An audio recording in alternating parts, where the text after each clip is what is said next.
Olá, seja bem-vindo ao programa Cidadania em Debate, produzido pelo Tribunal Regional Eleitoral de Mato Grosso em parceria com a TV Assembleia.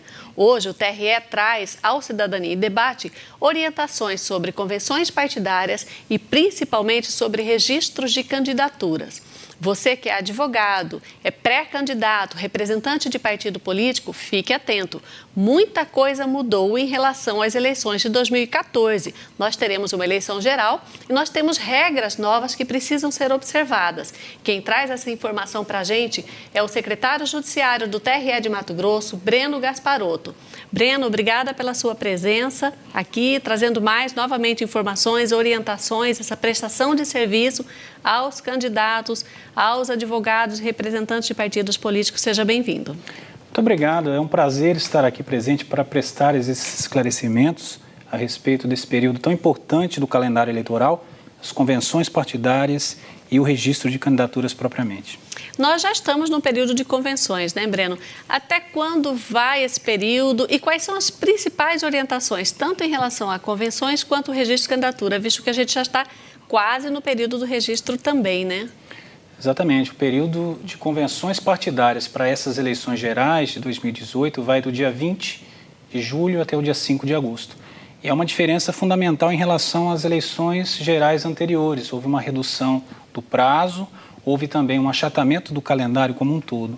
Então é importante que o partido, que os pré-candidatos estejam já na fase de preparação, principalmente da documentação que envolve esse procedimento, né? E das novidades que nós vamos tratar no decorrer do programa a respeito dos sistemas. E em relação a convenções partidárias, há algumas regras que eles precisam observar já, né? Exatamente. As regras referentes à convenção, publicação, a questão envolvendo a ata da convenção, que é muito importante, né? Todas essas novidades foram asseguradas, foram contempladas no normativo editado pelo tribunal, em complementação à resolução do TSE que trata do registro de candidaturas. Em relação à ata, quais são as novidades?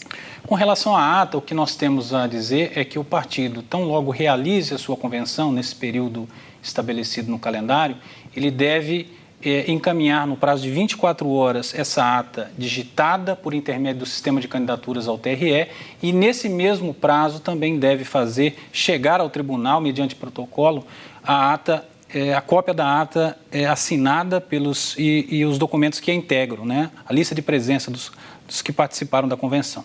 O responsável por fazer esse trabalho é o advogado, o representante do partido ou prescinde de advogado? O processo de registro de candidaturas, ele é um processo administrativo, né? Ele se torna judicial na medida em que há uma impugnação.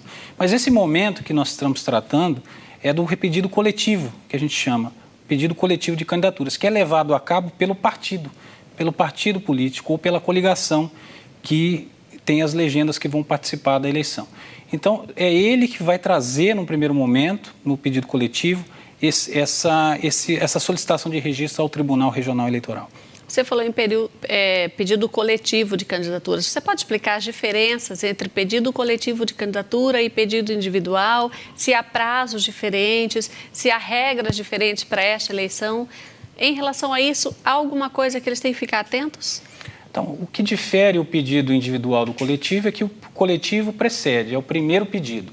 Então, é feita a convenção, onde são escolhidos os candidatos, e aí o partido leva essa relação de candidatos e as deliberações da convenção referentes à legenda, se vai coligar com outra legenda ou não, para o tribunal. E aí temos o pedido coletivo. Desse pedido coletivo é publicado um edital. Esse edital relaciona todos os candidatos trazidos ao tribunal que pleitearam registro por intermédio do partido.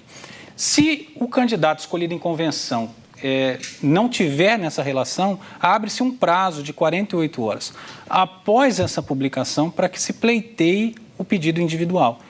Então, na verdade, o registro ele é coletivo naturalmente e se torna individual quando há algum resíduo para resolver. Exatamente, quando há um esquecimento, o partido deixa de levar o nome daquele candidato escolhido em convenção para o registro perante o TRE.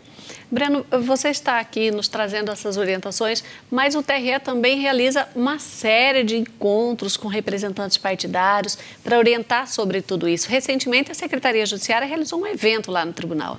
Exatamente. Nós tivemos um evento no mês de julho agora, em que foram passados para os partidos, para os pré-candidatos e para os advogados dessas legendas, orientações gerais referentes à convenção e ao processo todo de registro de candidaturas.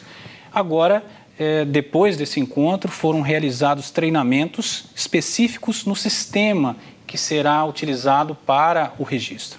Então, é importante destacar que o Tribunal Eleitoral tem feito o seu trabalho de esclarecimento, buscando sempre uma aproximação com as legendas partidárias, para que esse trabalho seja arrematado com êxito ao final. Quem perdeu aquele treinamento e quiser tirar mais dúvidas, né, tirar dúvidas em relação ao que a gente está falando aqui, também tem o áudio do treinamento que está no site do TRE. Sim, exatamente. O treinamento a que eu me referi, ele foi gravado e se encontra à disposição de todos para consulta no nosso site, no nosso portal. Quando você acessa o nosso portal, nós temos lá um espaço destinado às eleições e todos os assuntos versados têm documentos, vídeos, cartilhas, manuais à disposição de quem quer e de quem precise. Voltando agora em relação às regras para este calendário, para esta eleição de 2018, a gente percebe, você falou ali atrás, um encurtamento no calendário eleitoral em relação às eleições de 2014. Qual é o impacto disso? É maior para a Justiça Eleitoral? É maior para os candidatos? Quais são as principais mudanças em relação às últimas eleições de 2014? As últimas eleições gerais, no caso. Então, o que aconteceu foi uma mudança na legislação na penúltima reforma eleitoral. Ela foi aplicada nas eleições municipais e agora teremos essa aplicação pela primeira vez nas eleições gerais. Houve realmente um encurtamento do período eleitoral. Nós tínhamos em 2014, por exemplo, o período das convenções no mês de junho, né, e o registro de candidatura coletivo com prazo final em julho. Então, nós temos no calendário atual o deslocamento dessas datas para julho. A realização das convenções começa no dia 20 e vão até o dia 5 de agosto. E o pedido de registro, o último prazo para o pedido coletivo, no dia 15 de agosto. Ou seja, uma data já muito próxima da eleição. Então, o complicador para o tribunal e para todos que participam da eleição é o encurtamento, um período menor de campanha, um período menor para o julgamento dos registros que são trazidos ao tribunal e as dificuldades que temos para levar, para chegar ao resultado do julgamento de todos esses processos até a data assinalada no calendário. Então, nós temos o prazo final do registro no dia 15 de agosto e no dia 17 de setembro já é assinalado como prazo final para julgamento de todos esses processos, que a gente estima, levando em consideração a última eleição, que tenhamos algo em torno de 500 processos só tratando de registro de candidatura. Só tratando. É porque na última eleição que a gente teve encurtamento foi a eleição municipal. Então, os juízes eleitorais lá na primeira instância julgavam o registro de candidatura. Eventuais recursos, aí sim, iam para o tribunal. Houve muitos recursos, mas o montante agora o TRE é a primeira instância, né? Então, instância primária, o montante de processos referente a registro de candidatura será gigantesco por um prazo tão curto, não é? Na verdade, são eleições completamente diferentes, né? Na eleição municipal, o juiz decide monocraticamente. Na eleição geral, os processos são levados ao plenário, onde o debate é maior. Então, nós temos a possibilidade, efetivamente, dos juízes decidirem monocraticamente os processos de registro, naquelas situações em que o parecer do Ministério Público é pelo deferimento, foi preservada a possibilidade de decisão monocrática. Mas, obviamente, aqueles processos em que o parecer for contrário, que houver impugnação, esses processos serão levados ao plenário e há uma demora na tramitação disso natural, pela composição colegiada do julgamento.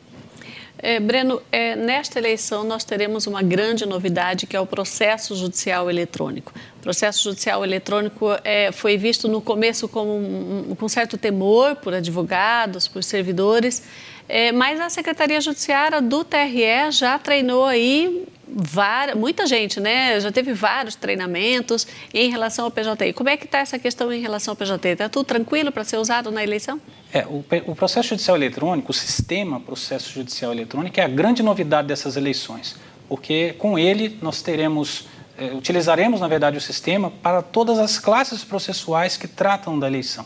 Nós temos no tribunal a implantação do processo há pouco mais de um ano, aconteceu em junho do ano passado.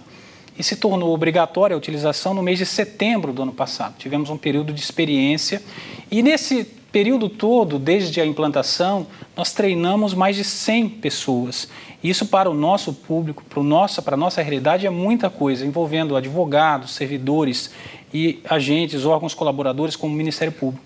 O processo judicial eletrônico será nessa eleição uma novidade, mas eu tenho certeza de que no futuro ele servirá para conferir muita agilidade a toda a tramitação processual, não só dos processos de eleição, mas aqueles que ficam para julgamento a posterior. Você falou que será para todas as classes, principalmente registro de candidatura. É importante os candidatos ficarem atentos ao PJE para ver, para acompanhar o desenrolar do seu processo de pedido de registro, porque nem todos os candidatos contam com advogado para esse trabalho, não é? O sistema processo judicial eletrônico realmente exige para o seu manuseio, para petições, juntadas de documentos, o certificado digital.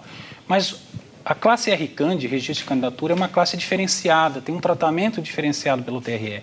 E a essa classe é permitido o acesso, o acompanhamento não só pelo interessado, candidato, como também pela imprensa e por qualquer pessoa que queira acompanhar a tramitação desse processo de registro do seu candidato.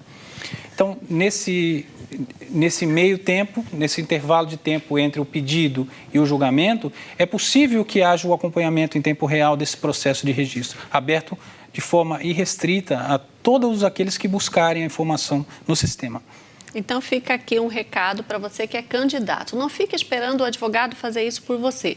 Você pode se inscrever, entrar, aliás, no PJE, localizar o seu processo de registro de candidatura, se cadastrar no sistema PUSH e acompanhar, não é, Breno? Acompanhar o desenrolar do seu processo de registro de candidatura. Existe essa possibilidade, né? O candidato pode acompanhar a tramitação do seu processo. Caso ele queira receber uma notificação pelo PUSH de qualquer tramitação referente ao processo, é preciso um cadastro. Esse cadastro é feito no tribunal e, após o cadastro, ele pode realmente habilitar esse processo no PUSH e receber notificações de todo o andamento do seu processo. O candidato terá que se atentar também para as notificações, intimações, por intermédio de um sistema chamado mural eletrônico. Nós vamos falar sobre o mural eletrônico e mais orientações para os candidatos no próximo bloco. Nós voltamos já com orientações importantes para você que é candidato, para você que é advogado e até para a imprensa, para saber acompanhar o processo judicial eletrônico. Não saia daí, a gente volta já.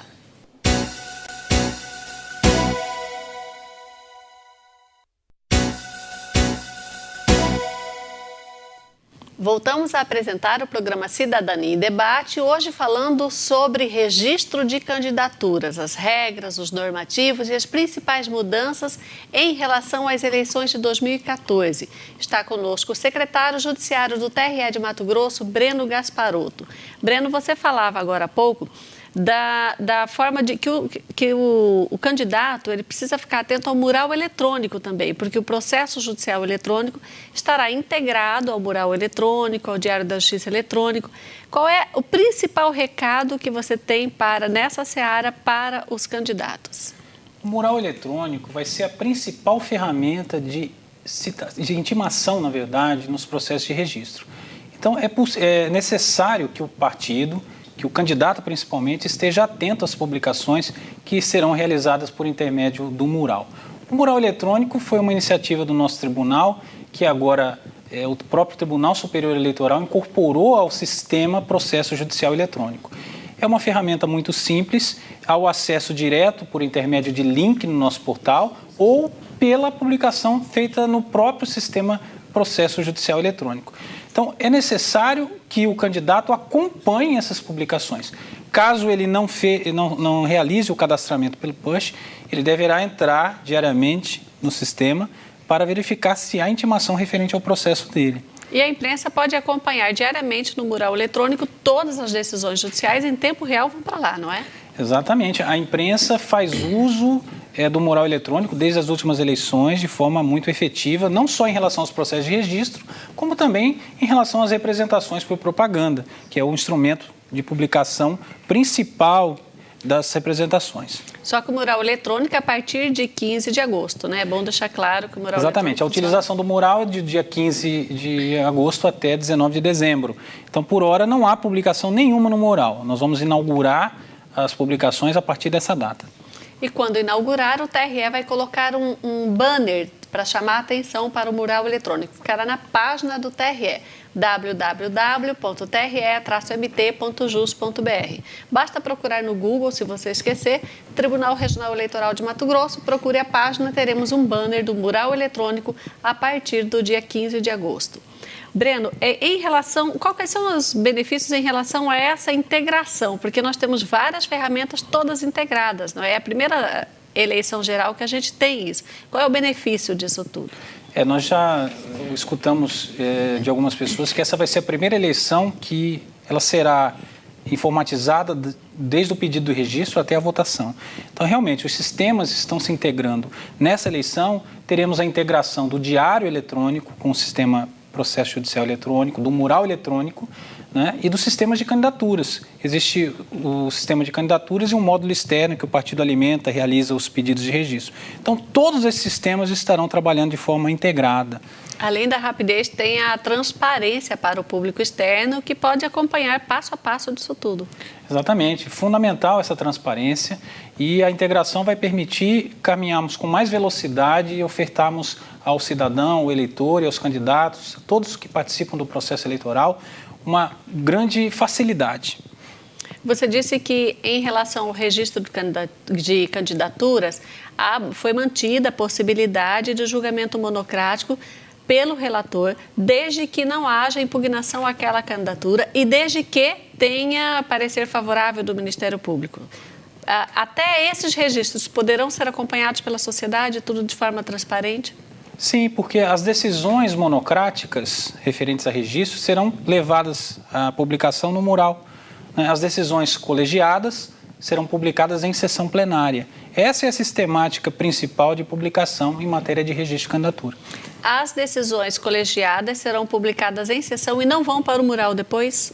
É bom deixar claro isso para os jornalistas que estão nos assistindo. Não, elas não vão para o mural. As decisões colegiadas referentes a registro são publicadas em sessão plenária por disposição de regulamentação do Tribunal Superior Eleitoral. Obviamente que essa decisão monocrática, né, de registro, ela pode ir a plenário, caso haja um recurso. É uma decisão monocrática, se o candidato entender ou o Ministério Público entender que aquela decisão não foi correta, pode-se enviar um recurso para que o plenário avalie aquele registro de candidatura em última instância. Após publicadas em sessão, elas são disponibilizadas no DJE? Não, essas decisões, elas são publicadas apenas em sessão. Considera-se publicada em sessão. E a partir dessa publicação em sessão é que começa a correr o prazo para um eventual recurso. É importante os jornalistas ficarem atentos a essas regras em relação ao registro de candidatura, porque o TRE é bastante demandado nesse período. Toda a imprensa acompanha, Breno, os registros de candidaturas, principalmente em relação às candidaturas que são impugnadas, por exemplo, por conta da lei da ficha limpa. Em todas as eleições nós temos essas demandas. Por isso a gente se preocupa tanto em facilitar o acesso para que a informação circule com mais facilidade. Você falou do site do TRE. Tem um local no site do TRE que traz todas as informações das eleições? Sim, nós, desde o ano passado, né, desde a aprovação do calendário eleitoral e das primeiras resoluções, nós já alocamos no nosso portal, na página Eleições 2018, todas as informações necessárias referentes à eleição.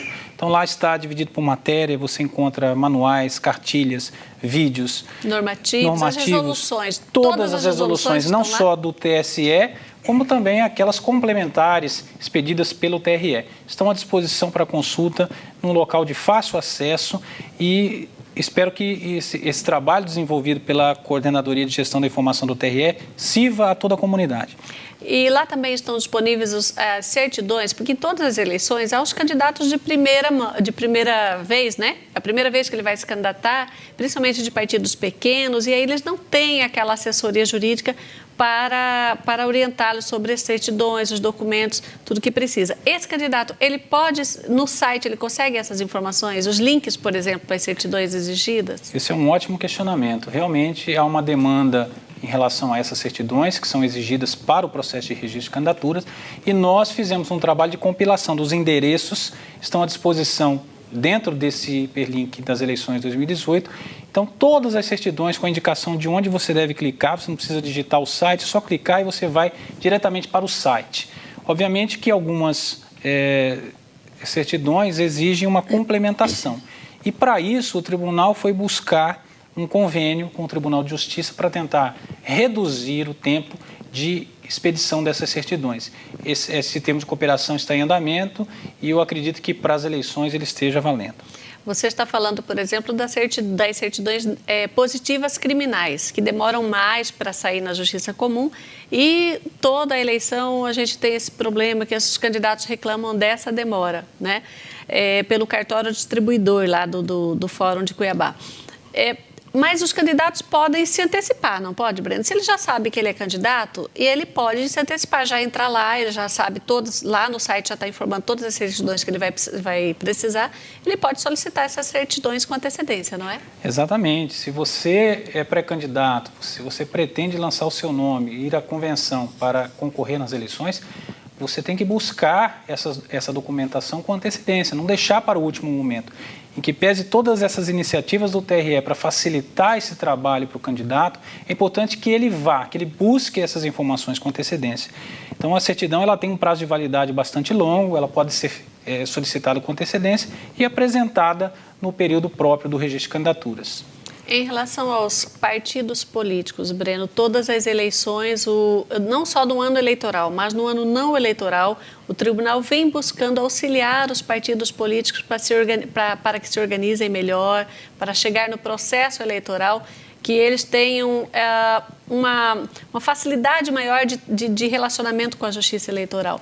Mas a gente está enfrentando dificuldade ainda, né? Olha, nessa gestão atual do nosso desembargador-presidente, Márcio Vidal, foi feita uma aproximação muito forte, muito grande com os partidos. Já realizamos diversos encontros em que foram tratados temas afetos ao período eleitoral e ao período não eleitoral, com uma tentativa de aproximação, de fazer com que o partido político esteja conosco nessa caminhada. Então, é importante a participação de todas as legendas nesse processo, que elas se preparem, que tenham estrutura, que deem estrutura para os seus candidatos e que a eleição se desenvolva da forma mais clara e possível para esse público todo. Nós sabemos que os partidos políticos são um organismo bastante desacreditado em relação à sociedade. Em todas as pesquisas de opinião que se faz com a sociedade, quando se pergunta sobre credibilidade, várias outras instituições, organismos e entidades recebem notas altas e os partidos políticos recebem as piores notas. Mas não há outro jeito. O sistema eleitoral brasileiro fortalece os partidos políticos, tanto que não foi permitida a candidatura avulsa. Então, o TRE é ciente dessa situação, nós temos os partidos e nós precisamos fortalecê-lo, né? Não é se distanciar, é fortalecer e melhorar.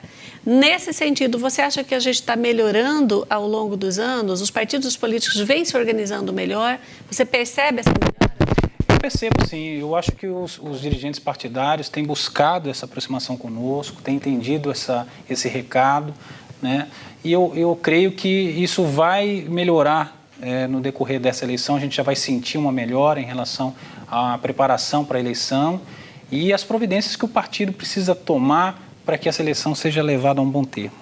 Nas últimas eleições, quais são as principais situações difíceis que você percebeu em relação ao registro de candidatura e o que pode ser feito pelos candidatos para evitar agora? Já houve, por exemplo, o candidato que deixou tudo na mão do advogado e ele percebeu tarde demais que o advogado não estava acompanhando? O advogado da sua coligação, por exemplo? Esse é um problema que acontece, mas o que mais nos aflige em relação ao partido, à formação das coligações, é deixar para o último momento, né, da convenção, e aí você perdeu um tempo precioso na obtenção, por exemplo, do CNPJ do candidato, na abertura da conta para a movimentação da campanha. Então, o que a gente pede, o que a gente tenta, na verdade, é fazer com que haja uma antecipação dessas convenções. Eu sei que isso é muito difícil, é uma questão cultural também, mas a gente faz o possível, tentamos agendar a entrega desses documentos e eu espero que nessas eleições a gente evolua um pouco mais em relação a esse tema.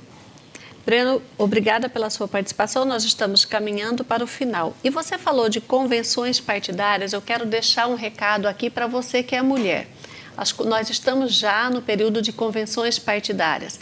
Por lei, os partidos têm que respeitar um regramento de reservar 70% das vagas de candidatos para um gênero e 70% para outro.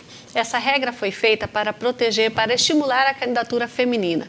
Mas, nas últimas eleições, a Justiça Eleitoral percebeu que muitos partidos utilizam o nome de mulheres como candidaturas fictícias, candidaturas laranja, apenas para preencher a cota de vagas para candidaturas femininas.